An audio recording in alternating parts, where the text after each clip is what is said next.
नमस्कार, आप देख रहे हैं वॉइस आजकल।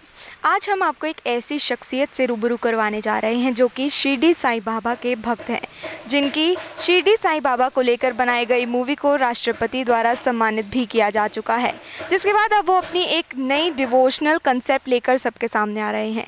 सर, बहुत बहुत स्वागत है आपका वॉइस आजकल। Thank you very much. अपने इस नए कंसेप्ट के बारे में बताइए, जो आप नए कंसेप्ट लोगों के सामने लेकर आ रहे हैं।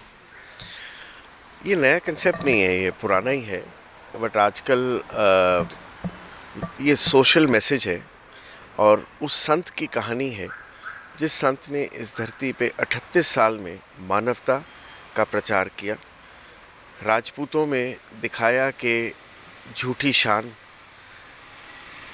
वो छोड़ दो और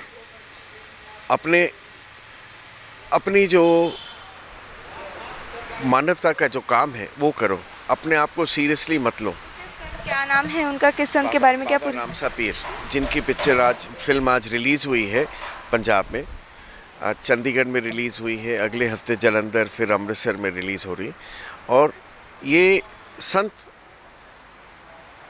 पहली बार इन्हीं ने बोला था, 11 वचन दिए थे कि आज के बाद मेरी समाधि बात करेगी और जो मेरी तरफ आएगा 10 कदम मैं उसकी तरफ जाऊंगा। जो 600 साल बाद साईं बाबा ने यही बात बोली। और जिसने पहली बार बाबा रामदेव ने उनको पीर का पदवी दी गई और उनको 5 फ़कीर जो थे, 5 पीर थे तुर्किस्तान से जो आए थे, उनने उनको पीर का नाम दिया और नाम दिया साईं बाबा ने वही 600 साल बाद वही बात बढ़ाई और उनको 11 वचन जो हैं, जो साईं बाबा के आज बहुत दुनिया फॉलो करती है कि मेरी समाधि पे जो आएगा आज के बाद मेरी हड्डियाँ बोलेंगी, तो वही बात बाबा रामसा पीर ने भी बोली। और बाबा रामसा पीर को 5 फ़कीरों ने, 5 पीरों ने सबसे बड़ी पदवी दी थी, जो पदवी थी पीर की, तभी उनके नाम के साथ जुड़ता है बाबा रामसा पीर। तो सर, आपको क्या लगता है कि डिवोशनल ऑडियंस आपको मिलेगी जो ये फिल्म आपकी पंजाब में रिलीज़ की गई है? बात डिवोशनल का नहीं है, ये पिक्चरें थिएटर्स पे बहुत ज़्यादा नहीं चलती हैं, बट जब फिल्म बनाओगे तो उसको थिएटर रिलीज़ करोगे, बट थिएटर के बाद वो डिजिटल प्लेटफॉर्म पे बहुत चलती हैं। जो पिक्चर थिएटर रिलीज़ होती है वही डिजिटल पे ज़्यादा चलती है। तो ये पिक्चर ये सोच के नहीं बनाया था कि थिएटर में बहुत चलेगी, ये चलेगी, बट हम पहले हफ्ते सरप्राइज़ थे कि 3000 लोगों ने ये फिल्म इन 2 वीक्स देखी है दिल्ली, एनसीआर और यूपी में, जो एक आज पैंडेमिक के टाइम बहुत अच्छी बात है। तो हमने जाना कि आपने जगह जगह जाकर शिरडी साईं बाबा जी के बारे में लोगों को अवेयर करवाया है, तो उसके बारे में हमें थोड़ी जानकारी दीजिए। साईं बाबा मेरे ईष्ट हैं। मैं बहुत शुक्रगुजार हूँ यूनिवर्स का, जिनने मुझे ये मौका दिया कि मैं बाबा का प्रचार करूं। वो इतने बड़े संत थे और अगर वो मेरे साथ इतने मिरेकल्स नहीं करते तो शायद मैं उनका काम नहीं कर सकता था। बहुत मिरेकल्स, सब मेरी किताब में है, वो अगर लिस्ट दूंगा तो बहुत बड़े रोज़ ही। मतलब अगर आप डिफाइन कर सके कि क्या मिरेकल्स किए हैं शिरडी साईं बाबा जी ने आपके साथ? जब वो बहुत बड़ी कंट्रोवर्सी हुई थी फ्लेमिंग और हमारी मैच फिक्सिंग की, हम कैसे केस जीते, उसके बाद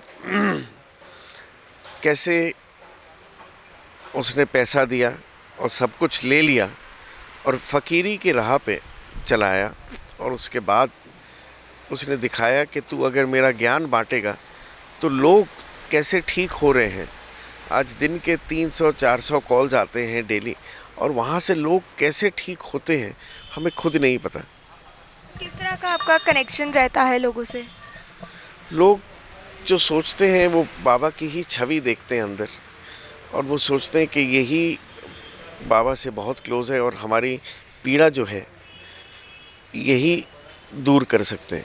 इसका क्या जवाब है मुझे नहीं पता। किस तरह से आप कनेक्शन रखते हैं? अपने आप जवाब आ जाते हैं उनके साथ। सपोज़ कोई दर्द में है, कोई पैरालिसिस में है, कोई कोमा में है, हमें जवाब आ जाता है कि वो बचेगा नहीं बचेगा, कहाँ पर जाओ। बहुत बार हम अपने आप ही लोगों को फ़ोन कर, आज संस्थान में 20 लाख लोग इन्वॉल्व हैं, तो 20 लाख लोग इन्वॉल्व होना कोई छोटी बात नहीं होती। मगर संस्थान ने ये देखा है और हमने देखा है कि उनके जवाब कैसे आते हैं हमें नहीं पता, बट वो ठीक हो जाते हैं। किस तरह से लोग कनेक्शन रखते हैं आपकी संस्था से? संस्थान से कनेक्शन करते हैं, वो हमसे क्वेश्चंस पूछना चाहते हैं, हम कुछ पैसा नहीं लेते और ठीक होते हैं, तो फिर वो वृंदावन में। मतलब लोग वहाँ पर आते हैं, आपसे मिलते हैं? फ़ोन पे ही बात होती है, आते भी हैं, मिलने आते हैं, फ़ोन पे ही बात होती है, पूरा यूट्यूब पे है, सब पे है। इसके बाद आपका क्या नेक्स्ट प्रोसेस रहेगा? आप क्या कितने भक्ति भाव लोगों तक पहुँचाएंगे? देखिए 18 साल से यही हो रहा है और ये बहुत एग्जाम्पल बड़ा है कि आज पूरा भारत बाबा की गूंज गा रहा है, तो उसमें बहुत खुशी होती है क्योंकि सब लोग बोलते हैं कि आपके थ्रू ही हुआ है। मैं ये मानता नहीं हूँ कि मेरे थ्रू हुआ है, बट मैं अपने आप को इतनी अपनी उनके दायरे में ही रहूँ, उसमें ही ज़्यादा खुश हूँ। तो ये जो हो रहा है वो मैं हनुमान की तरह हूँ, जो लगता है कि अगर मैंने आज काम नहीं किया तो मेरा दिन में मैंने खाना नहीं खाया। फिर क्या मैसेज रहेगा हमारी जनता के लिए? सबसे बड़ा मैसेज है, अपने बारे में सोचना बंद कर दो और मानवता का सोचो। एक गाय की सेवा करो, एक कुत्ते की सेवा करो या डिसेबल्ड की सेवा करो।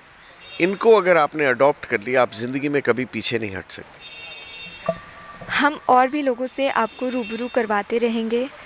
चंडीगढ़ से वॉइस आजकल के लिए आकृति वर्मा।